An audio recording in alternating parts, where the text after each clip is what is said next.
역대하 15장 1절로 19절 말씀입니다.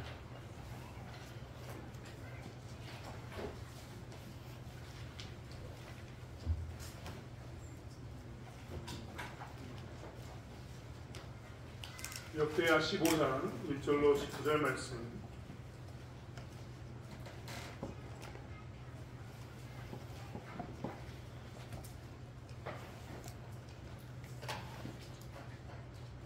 말씀을 찾으셨으면 역대하 15장 1절로 19절 말씀을 제가 한 절 읽고 여러분 한 절 읽고 교도가도록 하겠습니다. 하나님의 영이 오데스의 아들 아샤라에게 임하심에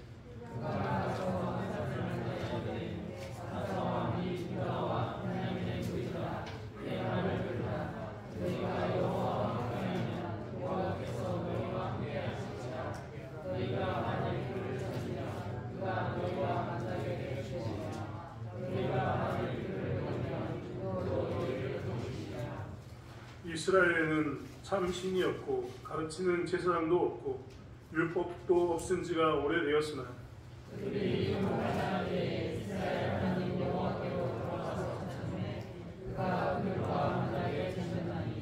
그때 온 땅의 모든 주민이 그게 요란하여 사람의 출입이 평안하지 못하며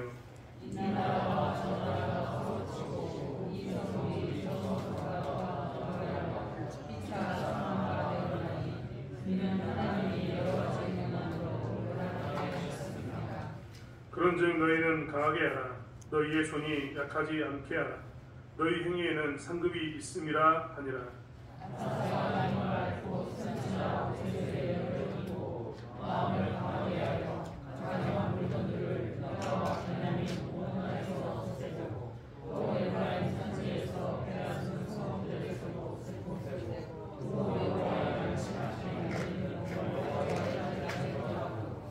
또 유다와 베냐민의 무리를 모으고 에브라임과 므낫세와 시므온 가운데에서 나와서 저희 중에 머물러 사는 자들을 모았으니 이는 이스라엘 사람들이 아사의 하나님 여호와께서 그와 함께 하심을 보고 아사에게로 돌아온 자가 많았습니다.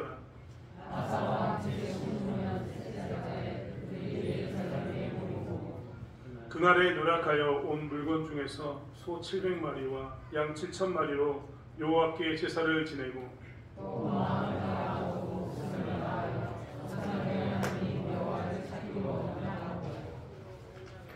이스라엘 하나님 여호와를 찾지 아니하는 자는 계속 남녀를 막론하고 죽이는 것이 마땅하다 하고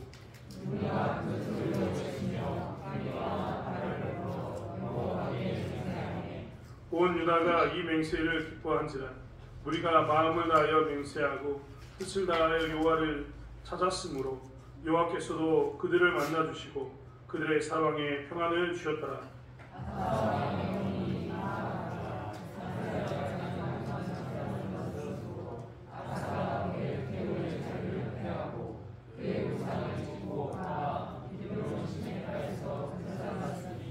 산당은 이스라엘 중에서 제하지 아니하였으나 아사의 마음이 일평생 온전하였더라.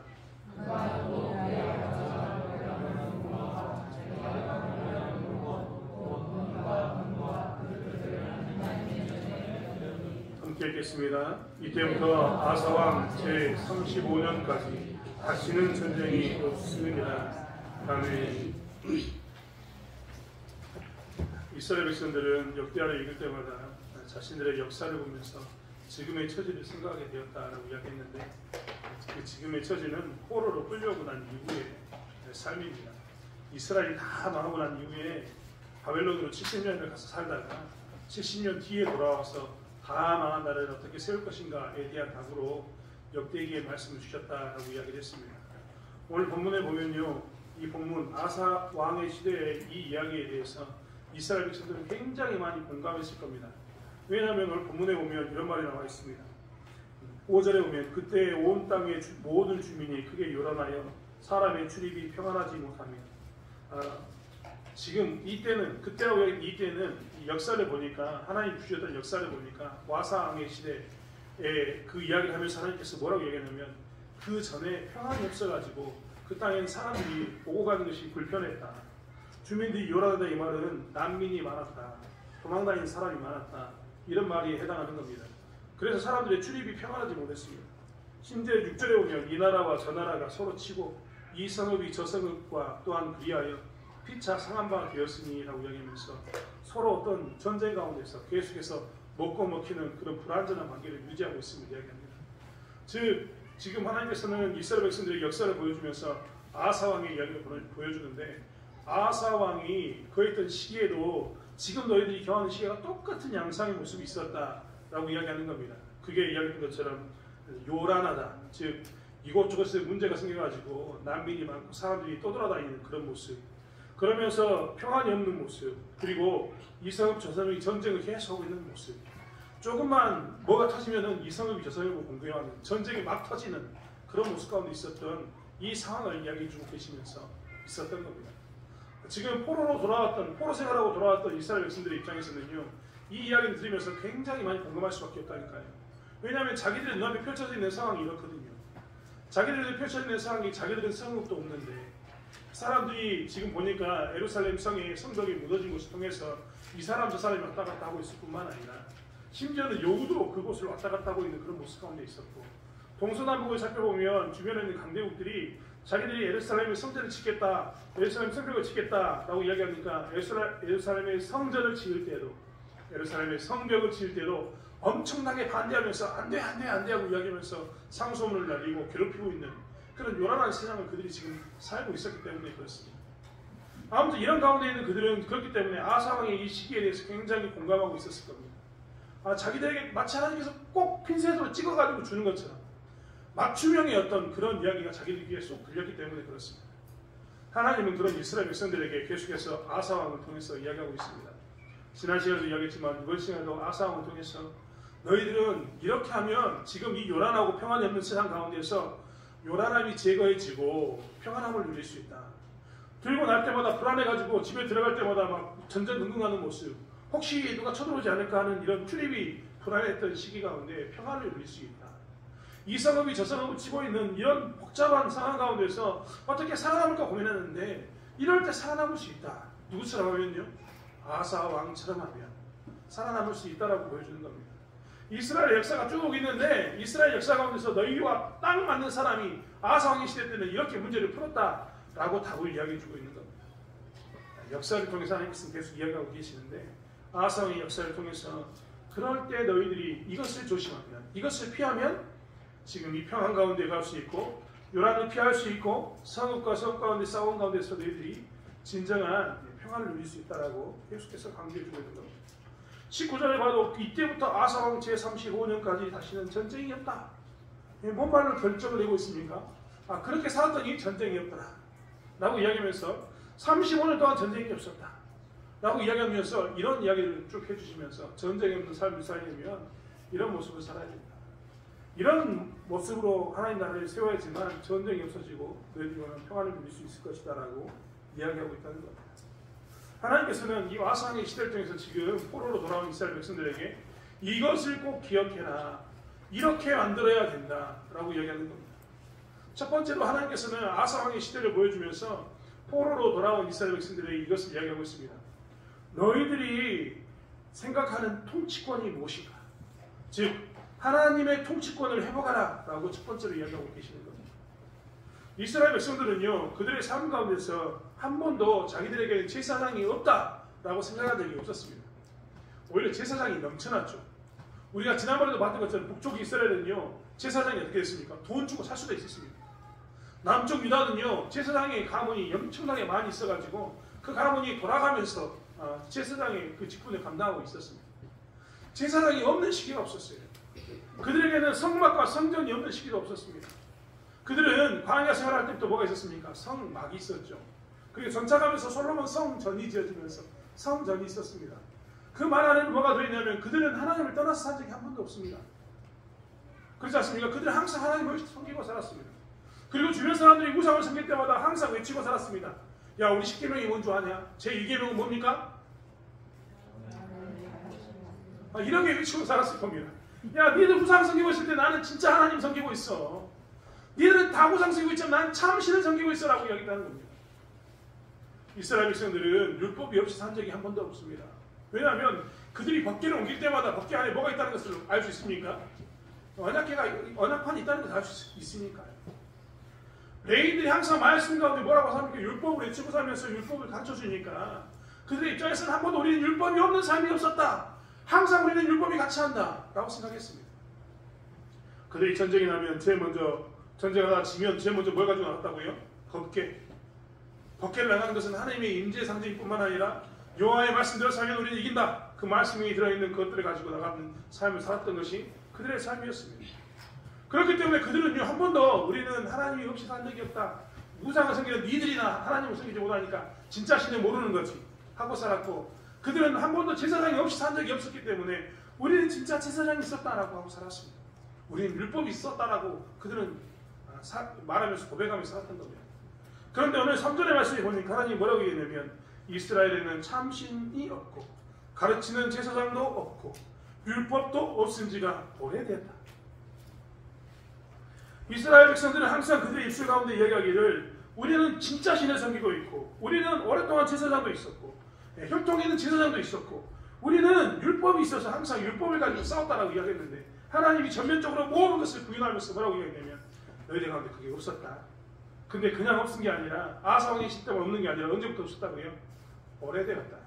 오래전부터 없이 살았다. 라고 이야기하고 있는 겁니다.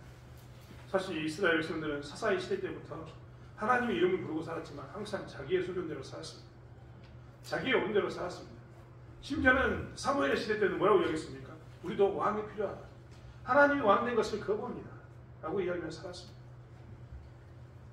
하나님 없이 그렇게 살았던 그들에 대해서 하나님께서는 지적하시면서 너희가 참 신이 없고 가르치는 제사장도 없고 율법도 쓴 지가 오래됐다라고 이야기하고 있는 겁니다.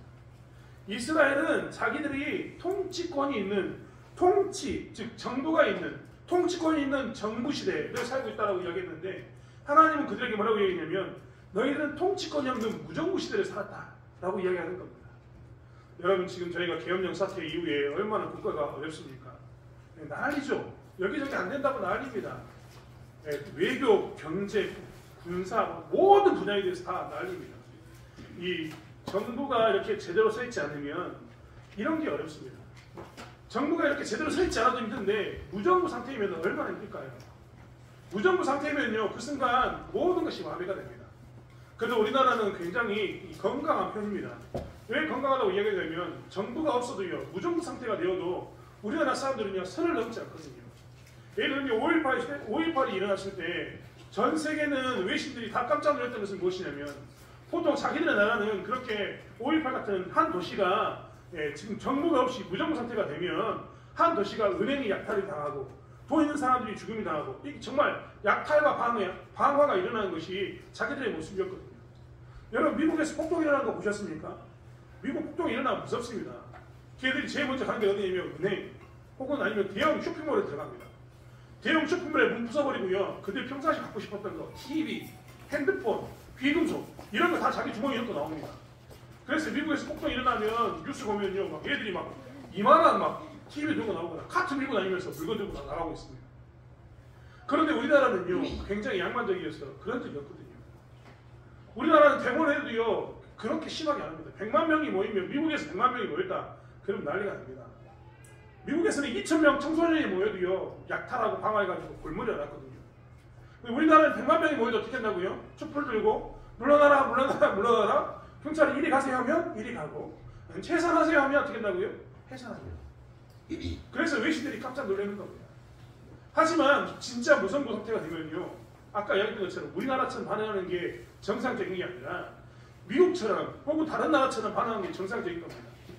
정부, 즉 통치권이 있는 무엇인가가 없기 때문에 우리가 그동안은 강력한 통치권 가운데서 이렇게 꾹 눌림을 받고 있었기 때문에 이런 통치가 있었기 때문에 이런 압박이 있었기 때문에 함부로 못했는데 어느 게 다 사라졌다고 생각해 보십시오. 네 마음대로 살아도 돼 라고 이야기하면 뭐부터 할 겁니까? 우리 중고등부 친구들이 있는데요 학교 가지 않아도 돼 마음대로 살아 시험 봐도 돼 이런 뭐부터 할 거예요? 아마 그 아이들도 마찬가지로 공부 안 하고 공부를 왜 하면서 마음껏 뛰어놀 겁니다. 제가요 개인적으로 공부를 좋아하는데요 시험 보는 거 엄청 싫어하거든요. 왜 시험이 싫냐면요 시험이 나를 압박합니다. 그래서 계속해서 나를 공부하라고 만들어요. 이게 긴장 상태를 만들게 하거든요. 그래서 제가 시험 보는 거 싫어하거든요. 공부만 했으면 좋겠다라고 이야기하는데 만약 시험이라는 이 제도가 없다면 학생들은 공부 안 할 겁니다. 우리나라가 지금 시험하고 있거든요. 중학교 1학년, 2학년은 시험 보지 말자. 이런 걸 하고 있는데요. 이거 하고 난 이후에 우리나라 전체적인 학생들의 지식 수준이 뚝 떨어졌다라는 통계가 나오기 시작했습니다. 즉 이렇게 통치권이 적당히 있어야지만 적당한 압력이 있어야지만 사람들은 그 긴장 가운데서 질서를 지키고 사는 겁니다. 그런데 어느 날 이게 다 풀리면 어떻게 된다고요? 천방지축이 되는 겁니다. 스프링을 적당히 누르고 있으면 이게 우리에게 좋은 도구가 되지만요. 이게 풀리면 어떻게 된다고요? 천방지축 날뛰면서 난리가 나는 겁니다. 그래서 이 통치권이 있는 게 굉장히 중요한데 지금 이스라엘에게 하나님께서 뭐라고 얘기하냐면 너희들은 무정부 상태다라고 이야기하고 있습니다. 이스라엘은 반면에 이야기하기를 우리가 언제 무정부 상태였습니까? 아까도 이야기했던 것처럼 우리는 무정부 상태인 적이 없습니다 라고 이야기하고 있습니다. 그런데 하나님께서는 이스라엘에게 무정부 상태이다. 너희들은 지금 통치가 없는 상태에서 니들 마음대로 살고 있다. 이 이야기를 하고 있는 거예요. 그렇다면 왜 그랬을까? 하나님은 이렇게 이야기하고 있습니다. 이스라엘 백성들 입장에서는요. 자기들이 만든 법, 자기들이 만든 규칙, 자기들이 만든 제사장, 자기들이 이웃나라를 비교했을 때의 그 유리함을 보면서 우리는 통치권이 있다라고 이야기하는데 하나님은 딱 하나만 이야기하고 있습니다. 뭘 이야기하고 있냐면 하나님이 없으면 통치권이 없다. 이 이야기를 하고 있는 겁니다. 여러분 이제 통치권 이야기했으니까요. 통치권을 가진 것을 정부라고 이야기하고 정부. 우리나라는 통치권이 있는 것을 정부라고 이야기하는데요. 이 정부에 대해서 한번 생각해 보세요. 우리는 정부라고 이야기해서 정부가 통치권을 가지고 있는데 입법부, 사법부, 행정부 이렇게 3권을 가지고 통치합니다. 그런데 이게 사실 곰곰이 생각해 보면요. 어떤 나라는 이 세 개의 기관이 통치권을 다 가지고 있는 게 아닙니다. 우리 중고등 친구들 꼭 나중에 역사 세계사 공부하면서 공부해 보세요. 영국은요 원래 국민이 대표였거든요. 그러다 보니까 영국은 입법부, 사법부, 행정부가 있는데 입법부 중심으로 행정기구가 만들어집니다. 즉 입법부를 중심으로 통치권이 행사되는 국가가 구성되는 거예요. 그래서 영국이라는 나라는요 입법부가 정말 제일 중요합니다. 반면에 독일이라는 나라는요 옛날부터 황제가 살았거든요. 황제가 제일 늦게까지 통치했던 나라 중에 하나가 독일입니다. 그러다 보니까 자연스럽게 통치권이 생기는데 입법부, 사법부, 행정부 중에 누가 제일 힘이 세냐면 행정부가 제일 힘이 셉니다. 왜 그럴까요? 황제가 통치하고 살았으니까. 그래서 행정부 중심으로 통치권이 이루어지고 있는 겁니다. 그러니까 우리가 생각에는 이 세 가지 입법, 사법, 행정부가 골고루 균형을 가지고 통치하는 것처럼 보이지만 한쪽에서는 의회가, 한쪽에서는 행정부가 이런 모습 가운데 있는 거예요. 우리나라의 신문에도 보면 제왕적인 국가 하면서 제왕적 대통령 이런 이야기를 하는데요. 우리나라는 전형적으로 왕 밑에 있었던 그게 남아있어가지고 여전히 행정부 중심이었던 일들이 이루어지기 때문에 그렇습니다.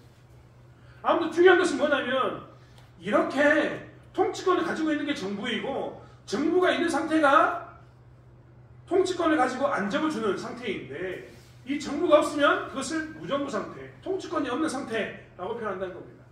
세상은 이렇게 평가하는데요. 하나님은 딱 이렇게 표현하셨습니다. 아무리 입법부, 사법부, 행정부가 잘 굴러가는 것처럼 보이고 이스라엘이 스스로가 신이 있다라고 이야기하고 제사장도 있다라고 이야기하고 우리는 율법도 있다라고 이야기하지만 그 가운데 하나님의 임재가 없다면 하나님의 뜻이 없다면 그것은 뭐라고요? 무정부 상태이다. 이 이야기를 하고 있는 겁니다. 하나님의 통제가 없다면 이것은 뭐라고요?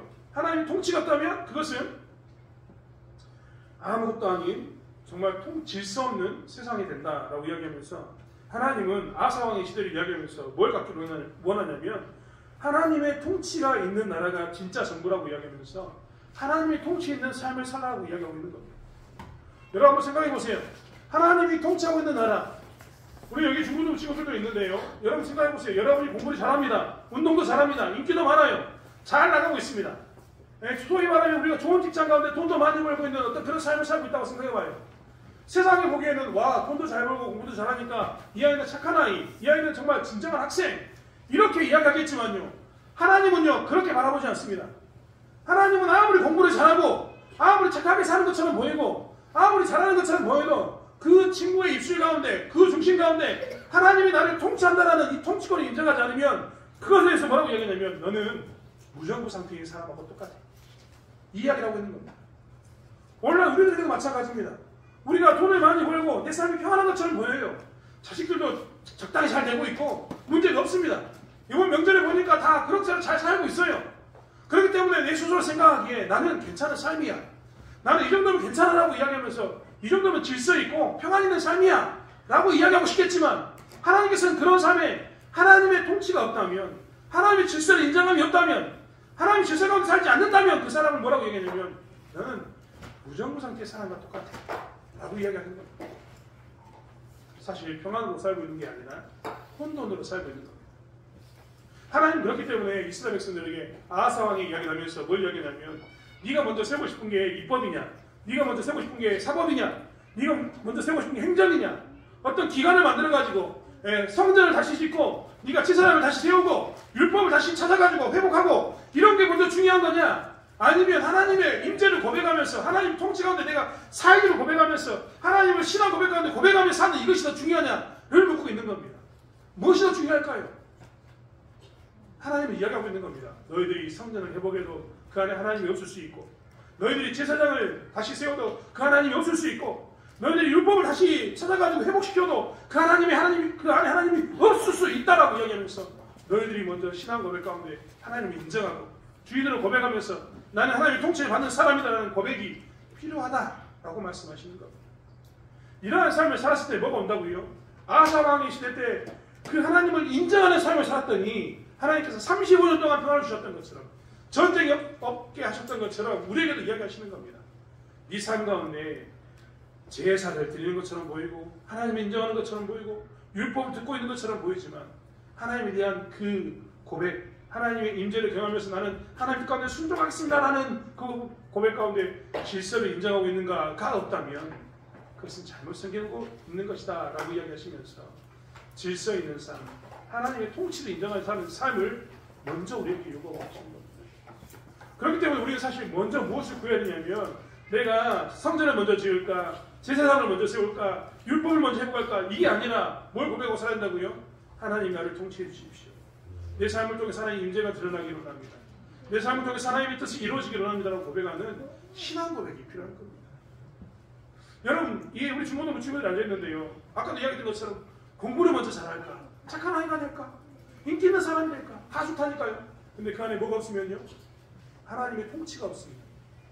하나님에 대한 고백이 없으면, 내가 하나님께 순종하겠습니다라는 그 고백이 없으면 그것은 뭐라고요? 삶이 평안한 게 아니라, 잘 사는 게 아니라 무정부 상태하고 똑같다 라고 하나님께서 말씀하고 계십니다. 그렇기 때문에 우리는 오늘 아하스 왕을 통해서 무엇을 생각하냐면 내 삶의 통치권을 먼저 하나님께 드리는 이것을 1순위로 삼고 사는 삶을 살아야 되는 겁니다. 내 삶의 통치권이 더 이상 저 보이는 성전이 있으니까 괜찮다, 제사장을 세웠으니까 괜찮다, 율법을 내가 봤으니까 괜찮다, 이런 말로 해서는 절대 안 되는 겁니다. 요즘 말로 이야기하면 내가 이 예배를 참석했으니까 괜찮다. 여러분 착각하지 마십시오. 예배를 참석하는 것과 하나님의 통치를 인정하는 것은 완전히 결이 다른 이야기입니다. 내가 10회1조를 했고 안식일을 지켰으니까 괜찮다. 여러분 착각하지 마십시오. 안식일을 지키는 것과 10회1조를 하는 것과 하나님의 통치를 인정하며 사는 것은 완전히 결이 다를 수 있습니다.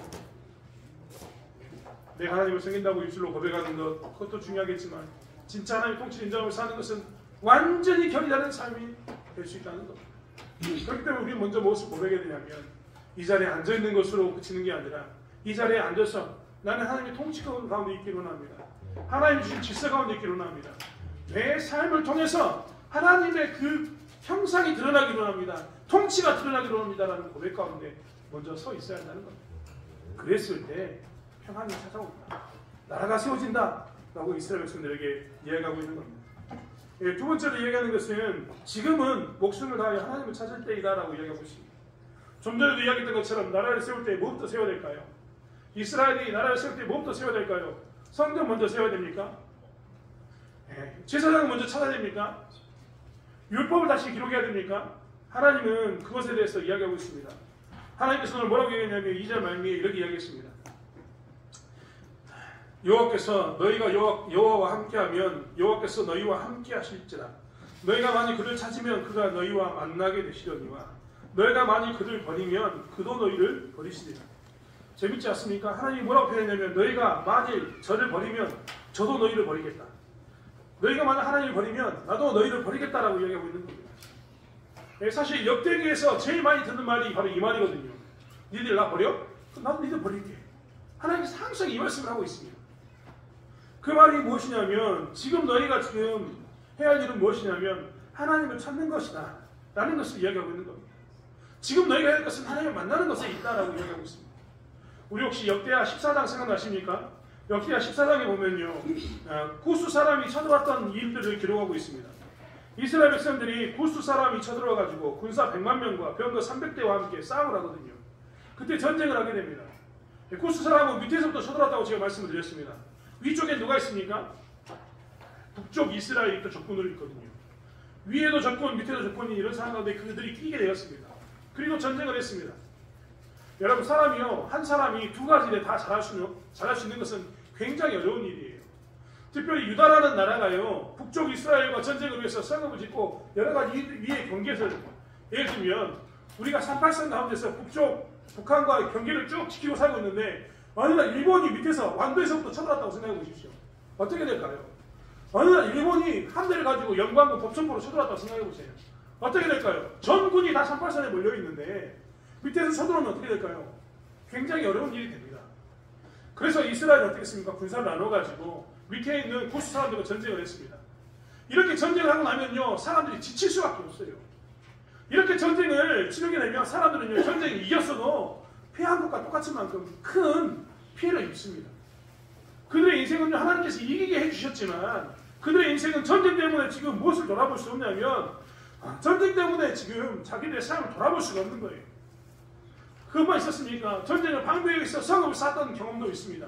이렇게 성읍을 쌓고 전쟁을 치러가는 동안 그들은 온통 신경이 어디가 있냐면 전쟁. 어떻게 하면 우리가 무너지지 않을까? 어떻게 하면 이들과 싸워서 이길까? 라는 그것 때문에 그들은 피로감이 쌓여 있을 게 뻔합니다. 그런 그들에게 하나님께서는 두 가지를 하는 그들에게 하나님께서 뭐라고 얘기했냐면, 야, 니들 전쟁하고 있는 것도 알고 전쟁했던 것도 알아. 성읍을 쌓은 것도 알아. 피곤해서 지칠 마음도 해.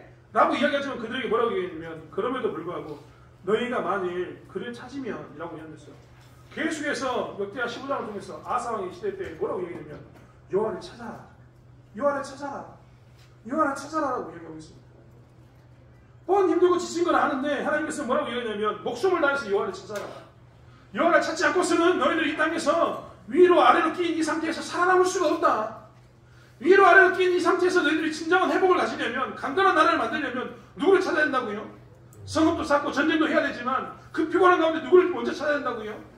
하나님을 먼저 찾아라 라고 이야기하고 있는 겁니다. 우리 중고등부 친구들에게 오늘 계속 이야기합니다. 고예배가 중고등부 중심으로 드린다고 이야기하면서 하기 때문에 중고등부 친구들에게 이야기하는 거예요. 우리 중고등부 때는요, 공부하기 정말 정신없을 겁니다. 아침에 가면 일찍 공부 시작하고 밤 늦게까지 공부하니까요.